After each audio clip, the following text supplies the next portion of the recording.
উত্তর দিনাজপুরের গোয়ালপুকুর বিধানসভা কেন্দ্রে নির্বাচনী প্রচারে নতুন মাত্রা যোগ করলেন বিদায়ী মন্ত্রী তথা তৃণমূল কংগ্রেস প্রার্থী। শনিবার পাঞ্জিপাড়া গ্রাম পঞ্চায়েতের বিভিন্ন এলাকায় হুটখোলা গাড়িতে চড়ে দাপিয়ে প্রচার করেন তিনি। এই প্রচার কর্মসূচিকে ঘিরে ব্যাপক উৎসাহ লক্ষ্য করা যায় কর্মী সমর্থকদের মধ্যে। প্রার্থীর সমর্থনে বিশাল বাইক মিছিল বের হয়, যেখানে অংশ নেন বহু তৃণমূল কর্মী ও সমর্থক। প্রচারের সময় রাজ্য সরকারের বিভিন্ন উন্নয়নমূলক প্রকল্পের কথা সাধারণ মানুষের কাছে তুলে ধরেন। পাশাপাশি নির্বাচন কমিশন ও কেন্দ্রীয় সরকার, বিশেষ করে বিজেপির বিরুদ্ধে ধর্মীয় মেরুকরণের রাজনীতির অভিযোগ তুলে তার প্রতিবাদে ভোট দেওয়ার আহ্বান জানান তিনি। এই প্রচার কর্মসূচিতে উপস্থিত ছিলেন পাঞ্জিপাড়া গ্রাম পঞ্চায়েতের অঞ্চল সভাপতি, প্রধান, বিভিন্ন গ্রাম পঞ্চায়েতের সদস্য ও অন্যান্য অঞ্চল নেতৃত্ব। গোয়ালপুকুরে এই প্রচার ঘিরে রাজনৈতিক উত্তাপ আরও বাড়ছে বলে মনে করছে রাজনৈতিক মহল। আমি সকাল থেকে আমাদের পাঞ্জিপাড়া সবথেকে বড় পঞ্চায়েত, আর সবসময় আমাকে আশীর্বাদ করে, সবসময় আমার জন্য প্রার্থনা করে, ওই পঞ্চায়েতে আজকে আমি আমার ডোর টু ডোর ক্যাম্পেইন আমরা যেটা করে আসছি প্রত্যেকটা পঞ্চায়েতে। তারপর পিছনে গাড়িগুলো লেগে যায়, ওরা আমাকে সাপোর্ট করার জন্য আসে। আর পাঞ্জিপাড়া অঞ্চলে সব জায়গায় আমি সাপোর্টটা দিদির জন্য পাচ্ছি। আমাদের মাননীয় মুখ্যমন্ত্রী মমতা বন্দ্যোপাধ্যায় জন্য লোকগুলো সবাই এখন এটা চায় যে এসআইয়ের এগেনস্টে রাগ আছে, ক্ষোভ আছে, বিক্ষোভ আছে। আর এসআইয়েরকে নিয়ে যেটা আমাদের মাননীয় মমতা বন্দ্যোপাধ্যায় যেটা ফাইট করেছেন, কোনো মুখ্যমন্ত্রী আজ অবধি ভারতে ফাইট করতে পারেননি। যার জন্য আমি আমাদের মুখ্যমন্ত্রীকে মমতা বন্দ্যোপাধ্যায়কে ধন্যবাদ দিচ্ছি। আর বিশেষ করে এই বয়সে অত ফাইট করা একটা সাধারণ মহিলার জন্য পসিবল না, কিন্তু উনি করে যাচ্ছেন। আর সবথেকে ভালো লাগছে কি আমাকে, কি এবার মহিলারা লক্ষ্মী ভাণ্ডার পেয়ে অত খুশ, কন্যাশ্রী রূপশ্রী পেয়ে অত খুশ। মহিলারা 99% মহিলারা সবাই বলছে মমতা ব্যানার্জি, মমতাকে আমরা চতুর্থবারের জন্য আমরা মুখ্যমন্ত্রী করব, আর গোলাম রব্বানিকে চতুর্থবারের জন্য আমরা এমএলএ করব। হ্যাঁ, তো 294টাতে মমতা বন্দ্যোপাধ্যায় ফাইট করছেন, ওনার ছাপ আর আমাদের ফটো। ওনার ছাপটা না থাকলে আমাদের ফটোটা কোনো কাজে আসবে, কোনো কাজে আসবে না। কি বলবো যে উন্নয়ন দেখে বা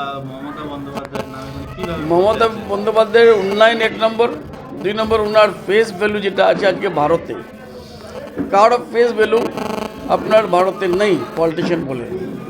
মোদিজিকে সবাই ঘৃণা করে, আর শুধু জুমলাবাজ, শুধু ধাপ্পা, শুধু মিথ্যা বলে যায়। যার জন্য এখানে পশ্চিমবাংলাতে আমাদের মমতা বন্দ্যোপাধ্যায়কে সবাই স্যালুট জানায়, সবাই নমস্কার জানায়, সবাই প্রণাম জানায়, সবাই আশীর্বাদ করে। আর এটার কারণ হলো ডেভেলপমেন্ট।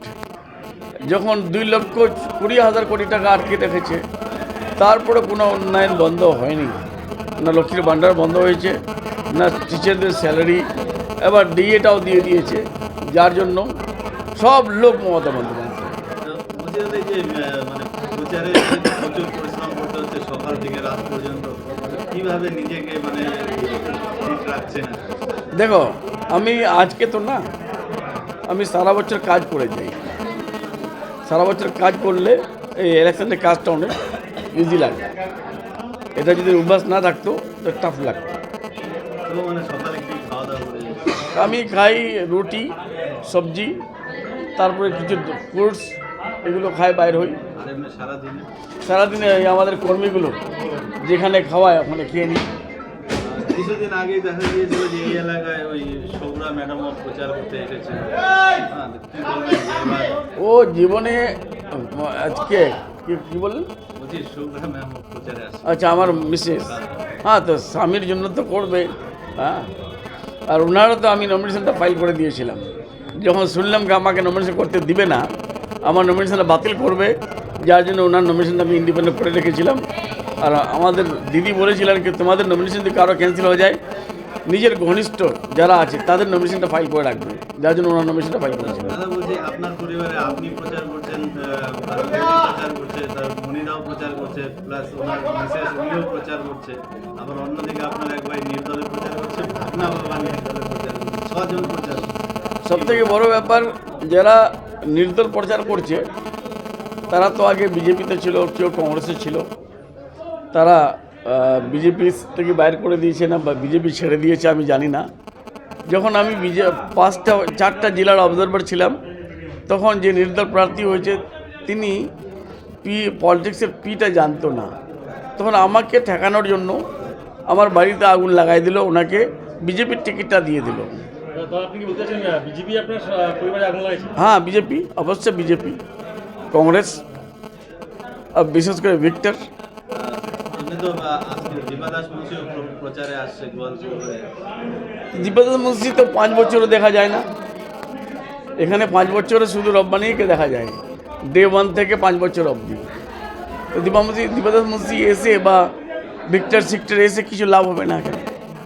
তারা বলছে যে রব্বানিকে আমরাই হাতে ধরে নিয়ে আসছিলাম, সে এই সমস্ত কথা। হ্যাঁ, এটা তো আমি সবসময় বলি, আমার বাবা এখানকার রাজনীতিটা, মূল রাজনীতি আমার বাবা করতেন, বাবার নামে কংগ্রেস পার্টি চলতেন এখানে। তারপরে প্রিয়দা আসলেন, যখন প্রিয়দা এসেছিলেন তখন আসার পর কংগ্রেসটা একটু ডুম হওয়া আরম্ভ হলো।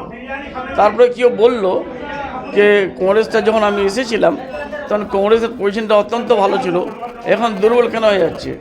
তো কিছু লোক বলেছিল ওনাকে, যেভাবে গান্ধী পরিবারের যে লোক কংগ্রেসি ভাইগুলো শ্রদ্ধা করে, তেমনি ঠিক গোয়ালপুকুর ইসলামপুর সাব ডিভিশনে কংগ্রেস বললে ইমাজ সাহেব বললে কংগ্রেস ইমাজ সাহেবকে শ্রদ্ধা করে, যার জন্য ইমাজ সাহেব আজকে নেই, যার জন্য কংগ্রেসটা উইক হয়ে গেছে। এবার আমাকে প্রিয়দা, আমি স্কুলের শিক্ষক, প্রিয়দা আমাকে তুলে নিয়ে আসছিলেন, এটা তো আমি অস্বীকার করছি না। প্রিয়দা তুলে নিয়ে আসলেন আর আমার দিদি আমাকে সাজিয়ে গুছিয়ে ক্ষমতায় নিয়ে আসলেন।